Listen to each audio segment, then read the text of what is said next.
Now, I want to go to Dr. Corse to discuss this and more. Her communist Chinese connections, all of it. It is incredible. I want to ask Dr. Corse out of the gates what his view of this, where this is going, and of course his book, perfectly timed with the proper name and the research of these partners in crime, Bill and Hillary, what they're planning to do, because I have a gut feeling and intellectual understanding that they are going to get their total wish list now and go for broke. Is that an accurate statement, Dr. Corse?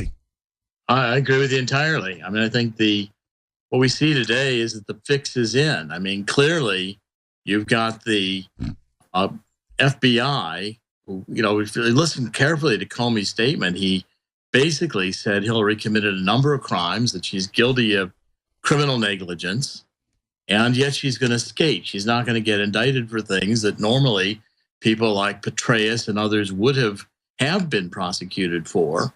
You know, double standard of law. And now Hillary Clinton is clearly tainted goods. It's obvious she lied, that she had classified emails that were transmitted over her server, that she knew about and should have known about, but yet she's not going to be prosecuted. Now, this again is a double standard. And by the way, Alex, the whole thing looks like a setup. I mean, you have Bill Clinton on the tarmac, wink, wink, with Loretta Lynch. Then CNN starts, tweeting. They have inside sources. There's going to be no prosecution. Hillary comes in over the holiday and testifies or gives an interview with the FBI.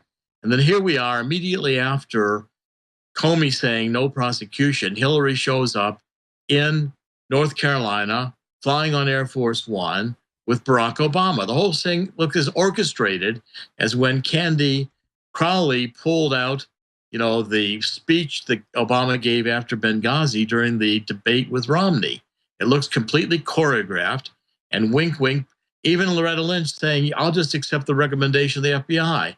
Sure, she already knew the FBI wasn't going to prosecute. Of course she'd accept. Doctor, let me ask you this. I mean, you've been a political insider for a long time. You almost always call it like it is, almost like 99% of the time. What is the point of rubbing our faces in it? What is the point of acting so incredibly arrogant and Hillary kind of letting them have that let them eat cake moment, it seems? Or is this just megalomania? Is this just people that have decided as a political class they have Republican establishment cover, they're going to go for broke? Yeah, I mean, the Clintons' attitude, like it has been in Europe with the EU, is, the United States would be a good country except for the voters. We'd be just fine if the voters could be ignored, because the voters are stupid. They don't know what they're doing. So the elites, the Clintons, who are above the law, get to determine how they can make vast riches, billions of dollars out of the Clinton Foundation, something we would go to jail for doing. How she can violate national security laws with her emails, which even the FBI admits is negligent, reckless. How are we going to elect a reckless, negligent, incompetent person who can't run a BlackBerry to be president of the United States? But of course, that's all supposed to be washed away because we've got a photo op, an Air Force One with Barack Obama and Hillary, and they're going to hold hands and do kissy face and tell the people we need to have Hillary for 8 years. Let me ask you this question.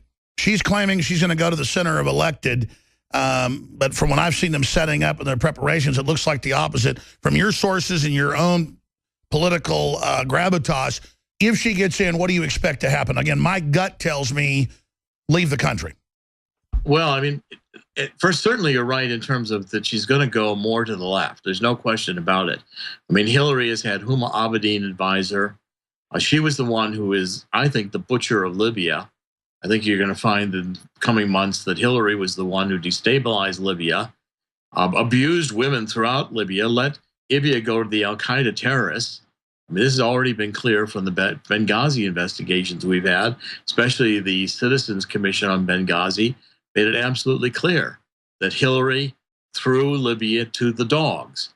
I think with the Clinton Foundation, with things that I'm proving in my book and others, we've got Peter Schweitzer out there as well. The Clintons wanted the oil in Libya. They wanted to gain economically with Blumenthal. They didn't care if millions died in the process. You're going to have a Supreme Court that's going to be so far left, it's going to be unimaginable. It's going to be an expansion of government so that we have more government control in every possible area, more climate control, fake science that's going to further destroy the United States' ability to be an industry leader, world leader in coal and oil. Obama's just about shut down the coal industry. Hillary will make sure it's killed. I mean, you go issue after issue.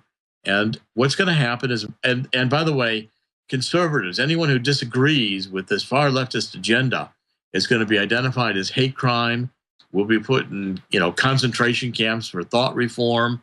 It'll be criminal to do things like be a climate denier. Meanwhile, Israel's going to be abandoned, thrown to the dogs. Iran's already been given, free rein to develop nuclear weapons, and the Iranians are saying they've got 100,000 missiles pointed at Israel. No one's going to stand up under a Clinton administration for Israel. We're going to have deficits that are going to bankrupt average Americans, throw us into a global currency with the TPP and this transatlantic agreement both being ratified in a lame duck session. I think they'll ratify TPP, and then they'll push the transatlantic under agreement. We'll be into a global world economy, which is the prelude to a global government. Wow. Well, I kind of feel like we're sitting here, Dr. Corsi, just calmly presiding over the death of the republic. There have been so many signposts, so many indicators of a political class and foreign interest being basically somewhat invincible because of the corruption at the top. But now it seems to be getting worse. I mean, is it accurate that it's getting worse, or do we just know more about it now? Oh, I think it's a combination. I mean, you've done a great deal. We've all worked to expose the corruption, to expose the far left agenda for what it is, which is totalitarianism and an elimination of the Constitution, our free speech. We're going to have a Supreme Court that's going to be unimaginable under Hillary Clinton. You're going to find that, I think like in Europe, Americans are waking up, and I think saying enough to this agenda, but this is a critical time. If Hillary Clinton manages to be president, then the Clinton Foundation is going to go into overdrive. Obama will have his own criminal foundation. Politicians in the United States will be in it for one reason, that is money, maybe money and power. You're going to see the rich get richer, the global rich. They'll be the extremely well off, and then everybody else who can barely not buy a house or, live from paycheck to paycheck. And they won't care. The global elite won't care. It'll be lie after lie after lie, a double standard of prosecution.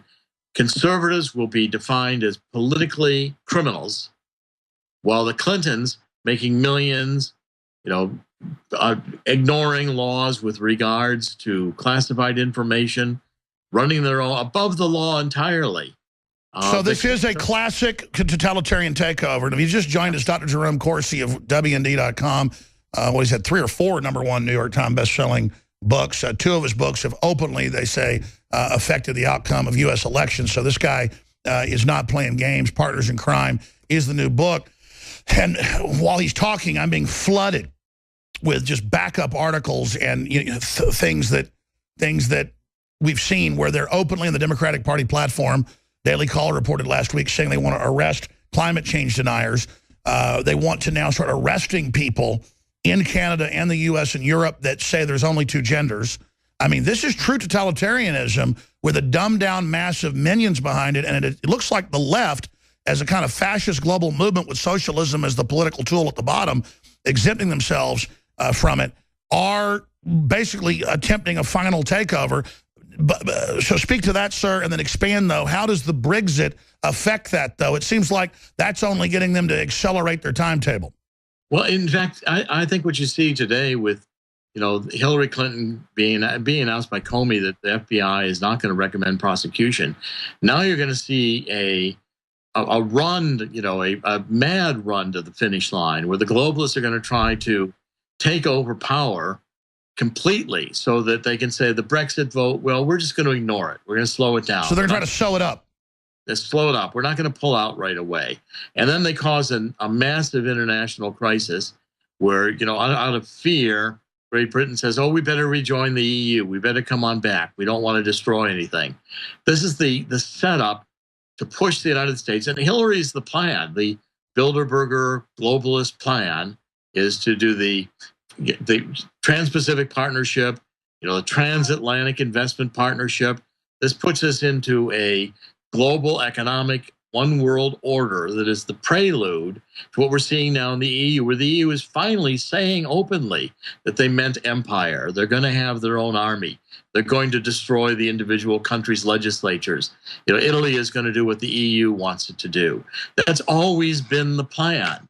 It's been a lie from the very beginning. That's right. They now admit, oh, we're just going to dissolve your military and we'll have an EU military and you can't leave. Open declaration of Hitlerian invasion or communist-style, Soviet takeover.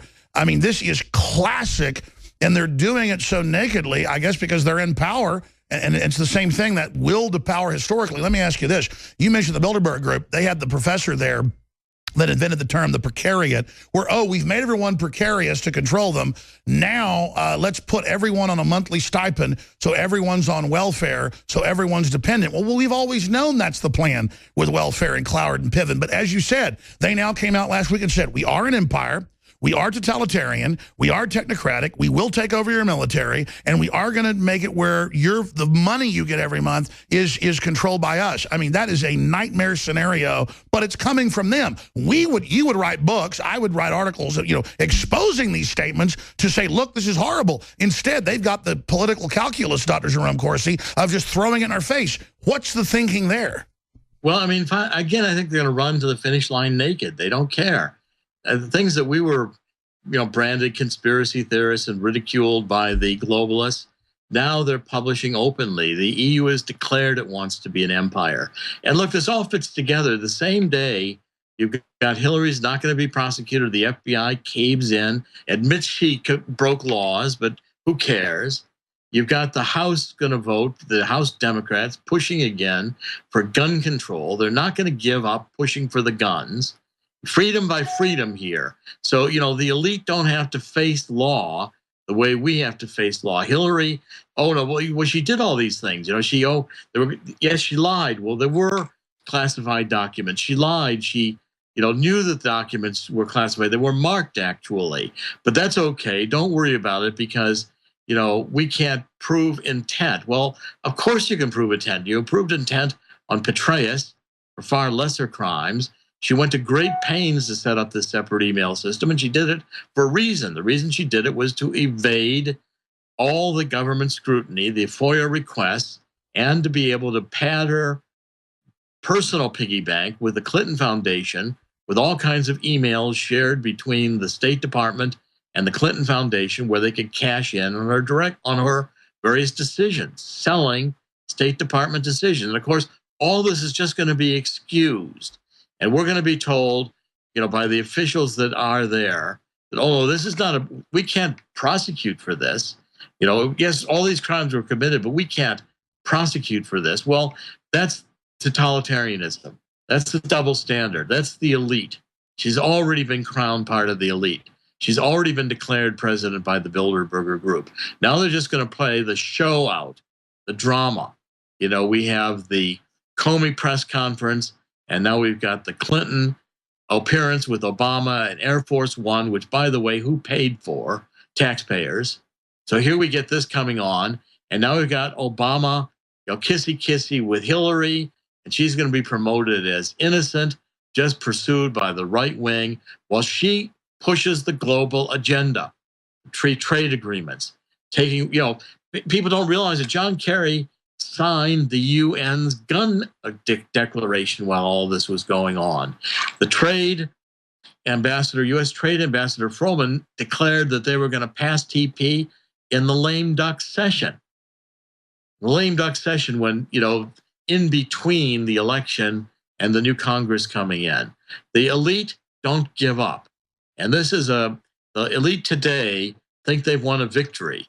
Now, where the American people vote, and if the American people start listening and waking up and understanding that, Donald Trump, imperfect though he may be, is the only one who's going to call this without worrying about political correctness. That's just another standard, so none of us tell the truth. I agree with you. And by the way, I think they've miscalculated. I think they're rushing the finish line out of concern. And I think the fact that this isn't a regular cycle where you've got some milquetoast Republican that's going to lay down. His greatest attribute is he's brazen and brave, and you know him well. He's committed to what he's doing, and so that's got to really worry Hillary when he gets into debates with her and you know, starts bringing all this up, because you know they're hoping to keep this from her constituents. But as more of this comes out, I expect that 20–30% that doesn't vote, a big percentage to switch to Trump. So, A, what do you think Trump should do? How do you think Hillary will strike back? And do you expect them to try to steal the election? They're going to try to steal the election, no question. They're going to do voter fraud. They're going to do everything they can. Trump is the real deal. I've known Trump a long time. He is the real deal. And he is going to say these are criminals, and that they are criminals who think they're above the law. And if you allow them, they're now, as demonstrated here with the FBI, they're going to rig the law in their favor.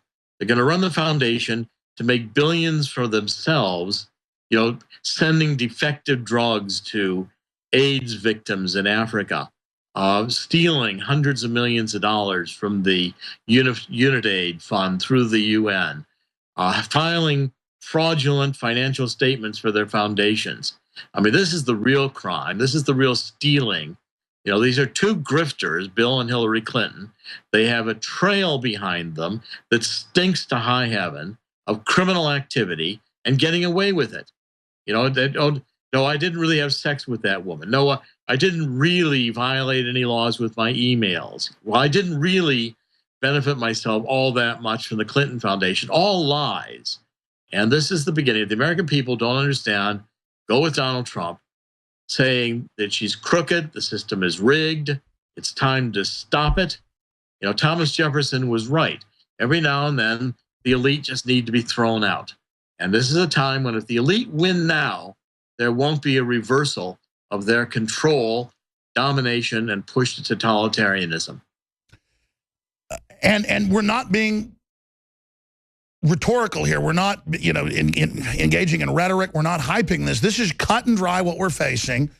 And I think people in the government, corporations, just the general public has to all start resisting every way they can and withdrawing our consent from this illegitimate federal government that has become a criminal-occupied system, Dr. Corsi. I think that's all we can do and start really moving towards some type of emergency plan to deal with the central government, because clearly they're gearing up for civil unrest while they create an atmosphere that helps it take place, while they radicalize all these leftist groups to target local government. I mean, you look at this, it looks like a communist destabilization plan. I know it's not communist, but it's offshore elites like Soros using a classical destabilization plan. Well, I never thought I'd live in a country where the government had gone so far to the totalitarian left, using the IRS politically to punish conservatives, you know, defining as criminal expression which should be allowed under the First Amendment to, you know, be an objector to the whole science and climate change. And by the way, the last thing they'll do right now, gun push is going to intensify to get our guns away. That's the next thing you can expect. All right, Partners in Crime, the book, WorldNet Daily Books, WND.com. Come back soon to talk about their next push, Dr. Corsi. Thank you so much, sir. Thank you, Alex. Great pleasure to be with you. Thank you. Very dark times, folks. Very dark times.